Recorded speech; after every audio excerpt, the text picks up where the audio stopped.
15 شعبان کے مختلف نام علماء نے رکھے ہیں: شب برات، شب مغفرت، شب رحمت، شب برکت۔ حدیث پاک میں اس کا کوئی نام نہیں ہے۔ حدیث پاک میں ہے لیلۃ نصف من شعبان، 15 شعبان کی رات کو عائشہ فرماتی ہیں میں اٹھی تو آپ بستر پر نہیں تھے، تو میں ڈھونڈنے نکلی تو آپ جنت البقیع میں پہنچے ہوئے تھے۔ تو آپ نے دیکھ کر کہا عائشہ تو کیا سمجھتی ہے کہ اللہ اس کا رسول تمہارے ساتھ خیانت کریں گے؟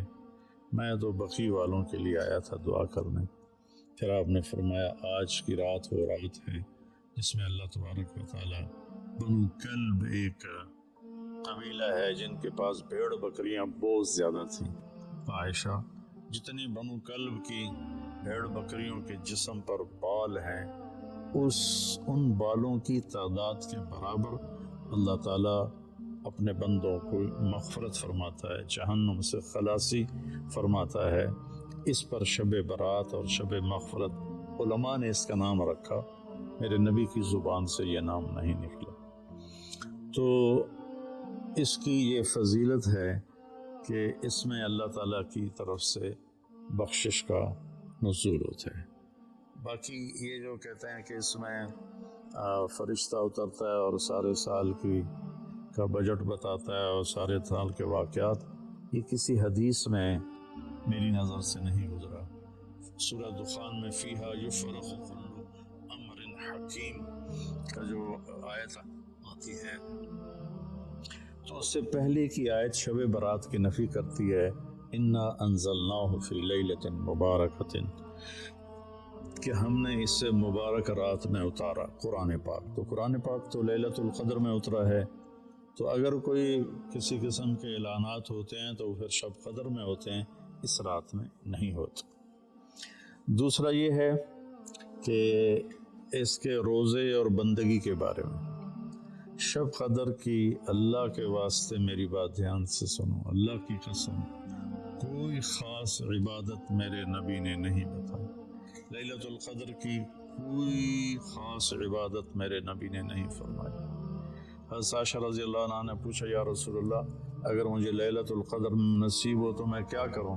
کہا یہ دعا پڑھو، اللہم انک عفو تحب العفو فاعف عنی، اللہ تو معاف کرنے والا ہے، معافی کو پسند فرماتا ہے، مجھے معاف فرما۔ تو میرے نبی کی عبادت وہی 11 رکعت تہجد کے نوافل تھے، چاہے وہ شب قدر تھی، چاہے وہ شب برات تھی، چاہے وہ شب جمعہ تھی۔ تو اب اس کے نام پر لوگوں نے کیا کیا خرافت، چونکہ ہم قرآن اور حدیث سے نہیں جڑے، کتابیں لکھی ہوئی ہیں، کس نے لکھی، اس کی سند کیا ہے، اس کی تمیز ہی کوئی نہیں ہے، تو وہ پھر بہت ہی زیادہ 4 رکعت پڑھو، پہلی رکعت میں یہ پڑھو، دوسری میں یہ پڑھو، تیسری میں یہ، چوتھی میں یہ سب بدعات ہیں، ان کا کوئی تعلق نہیں میرے نبی کے کسی بھی فرمان سے۔ میرے نبی نے صرف عبادت کا فرمایا ہے، عبادت، تو شب قدر میں بھی کوئی خاص عمل نہیں۔ اور دوسری بات یہ کہ اگر آپ نے عبادت کرنی ہے تو مسجد نہیں گھر، مسجد نہیں گھر، مسجد نہیں گھر۔ میرے نبی نفلی بندگی گھر میں ادا فرماتے تھے۔ اب شب برات میں صلاۃ تسبیح کی جماعت ہو رہی ہوتی ہے، یہ کتنی بڑی نادانی کی بات ہے۔ نفلوں کی تو جماعت ہی نہیں ہوتی، تو یہ صلاۃ تسبیح کی جماعت کروا رہے ہوتے ہیں۔ تو میرے بھائی بہنوں، اس رات میں کوئی بندگی عبادت مخصوص نہیں۔ ہاں، آپ تہجد کے نوافل پڑھیں، ساری رات پڑھیں، آپ قرآن کی تلاوت کریں، ساری رات کریں، آپ اللہ کا ذکر فرمائیں، ساری رات فرمائیں، آپ دعا مانگیں چاہے ساری رات مانگیں۔ یہ مخصوص اعمال یہ ہیں: نماز، تلاوت، ذکر اور دعا، اور آنسوؤں کے ساتھ۔ اپنی کھیتی کو پانی نہ لگے تو سوکھ جاتی ہے، ایسے ہی دل میں بھی ایک کھیتی آباد ہے ایمان کی، اسے آنسوؤں کے چند قطرے ہی سمندر کی طرح سیراب کر دیتے ہیں۔ تو آنسوؤں کے ساتھ نہ ہو تو کم از کم رونے والی کیفیت ہو۔ تو یہ تو اتنا سا شب برات ہے۔ روزے کے بارے میں جو ابن ماجہ کی روایت ہے، قوموا لیلہا وصوموا شہرہا، یہ روایت بہت شدید ضعیف ہے، اور علامہ البانی رحمۃ اللہ علیہ نے اس کو موضوع قرار دیا ہے۔ تو اس میں روزہ اس نیت سے رکھنا کہ میرے نبی کی سنت ہے، یہ غلط ہے، اس طرح یہ بدعت بن جائے گا۔ کوئی ویسے نفلی روزہ اس رات میں رکھنا چاہتا ہے مستحب سمجھ کے، نفل سمجھ کے، وہ میرے خیال میں اس میں کوئی قباحت نہیں ہے، لیکن سنت سمجھ کے اگر وہ رکھنا چاہتا ہے تو یہ بات صحیح نہیں ہے، چونکہ روزے والی روایت بالکل قابل اعتبار، قابل حجت نہیں ہے۔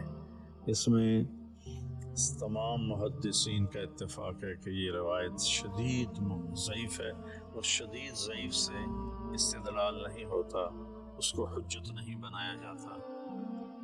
کمزور اس کا ضعف اتنا شدید نہ ہو اور کئی حدیثیں جمع ہو جائیں تو پھر اس میں ایک طاقت آ جاتی ہے۔ تو اپنے آپ کو جوڑو اللہ کے قرآن کے ساتھ، اللہ کے نبی کی حدیث کے ساتھ۔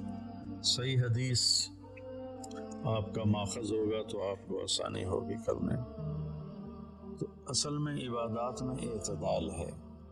شاید ہی کوئی رات میرے نبی ساری رات جاگے ہوں، شاید، اور شاید ہی کبھی آپ نے مسلسل، اس میں تو میں پورے یقین سے کہہ سکتا ہوں کہ آپ نے زندگی میں ایک دفعہ بھی عشاء کے وضو سے فجر کی نماز نہیں ادا فرمائی۔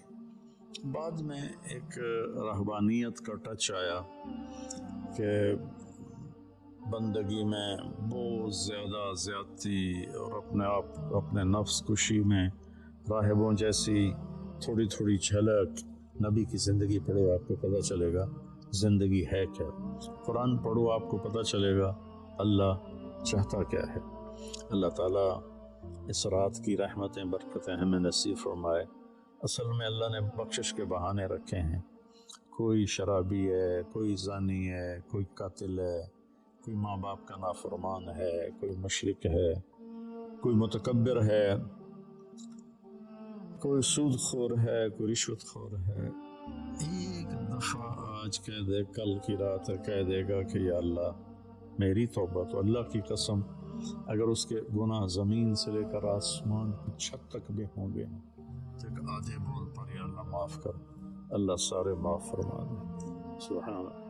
آگے جملہ بڑا خوبصورت ہے، ولا ابالي، اس میں تکبر ہے، ولا ابالي، ہمیں کسی چیز کی کوئی پرواہ نہیں، تو کسی نافرمان کو حقیر نہ جانو، اور کبھی اپنی نیکی پہ تکبر نہ کرو۔ اور ایک جرم اور بھی ہے جو میں کہتے 30 سال ہو گئے، فرقہ واریت سے توبہ کرو۔ اپنے فرقے پہ جمے رہو، لیکن دوسروں سے نفرت، سلام بھی نہ کرنا، جنازہ بھی نہ پڑھنا، حرم شریف میں جا کر بھی نمازیں نہ پڑھنا۔ اچھا اللہ کے واسطے آج بہت اویئرنیس ہو چکی ہے، تو مہربانی کرو، امت بنو، محبت کرو، ایک دوسرے سے ملو چلو، ہم امت بن کے چلیں، اختلاف رائے کے فیصلے آخرت میں ہو جائیں گے۔ قل کل یعمل علی شاکلتہ فربکم اعلم بمن هو اہدی سبیلا۔ ایسی اس میں جو دیگیں چڑھائی جاتی ہیں، خیرات کی جاتی ہے، یہ بھی بدعت سنت سمجھ کے کوئی کرے گا تو بدعت ہے، ویسے فی سبیل اللہ کوئی دیکھ کرنا چاہتا ہے تو ٹھیک ہے۔ اللہ تعالی ہمیں عمل کی توفیق بخشے۔